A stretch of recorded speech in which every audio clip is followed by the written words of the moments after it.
The last voicemail at exactly 7:42 p.m. every evening, Maya still checked her phone. She didn't expect a new message. She knew there wouldn't be one. But her thumb moved on its own, opening the voicemail app, scrolling to the saved message at the very top. One saved message. She pressed play. Her father's voice filled the room, warm, a little rushed, slightly distorted like he was walking while recording. "Hey, superstar. I know you're at practice, so you won't pick up. Just wanted to say, I'm proud of you. Big game today. Win or lose, you're already amazing. I'll be there. Wouldn't miss it for the world." The message ended with a small laugh. The kind that meant he was smiling. Maya closed her eyes. He never made it to that game. A truck ran a red light on the way to the school. Everyone said it wasn't his fault. Everyone said time would help. Everyone said she was strong. None of that stopped the silence at dinner. None of that filled the empty seat in the stands. None of that replaced the sound of his keys in the front door. So she kept the voicemail. At first, she listened to it once a day. Then twice. Then whenever the house felt too big. Whenever something good happened. Whenever something bad happened. Whenever she forgot what his voice sounded like and panicked that she might lose it forever.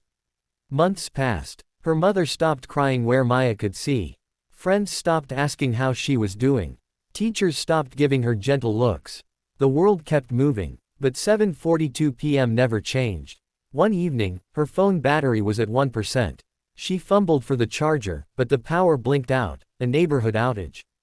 The screen dimmed. No, no, no, her hands shook as she opened the voicemail. If the phone died, what if something happened to the file? What if it disappeared? What if this was the last time she ever heard him? She pressed play. His voice came through, softer than usual through the dying speaker. "Hey, superstar," her throat tightened. "I'm proud of you," her vision blurred. "I'll be there. Wouldn't miss it for the world." The audio crackled. The battery icon turned red. "Please," she whispered. "Don't go." The message ended. The phone went black. The silence that followed was unbearable. Maya sat frozen, staring at her reflection in the dead screen. No voice. No glow. Nothing. For the first time since the accident, she couldn't replay him back into existence. And then something broke inside her. Not loudly. Not dramatically. Just a quiet, aching collapse. Tears came, not the careful ones she wiped away quickly, but deep, shaking sobs that made it hard to breathe.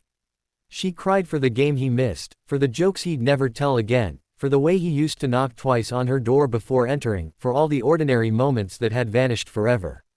"I don't know how to do this without you," she whispered into the dark. The room stayed silent, but in that silence, she remembered something else.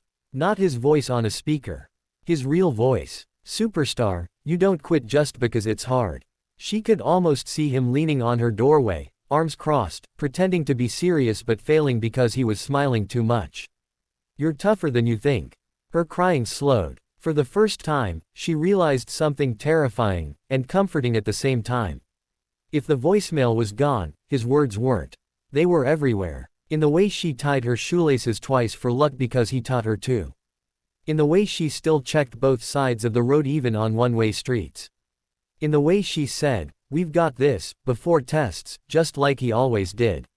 He hadn't disappeared. He had spread out. Into memories. Into habits. Into her. The lights flickered back on. Her phone vibrated on the desk as it rebooted. Maya picked it up slowly, almost afraid to check. Battery. 2%. She opened the voicemail app. One saved message. It was still there. She stared at it for a long time, then locked the phone without pressing play. It was still there. She stared at it for a long time, then locked the phone without pressing play. Not because she didn't need him, but because, for the first time, she realized she didn't need the recording to prove he existed. She walked to her window. Outside, the night air smelled like rain and street dust and something new. "Good night, Dad," she said softly. And for the first time in months, she didn't wait for a voice to answer. She just stood there, feeling a little less alone.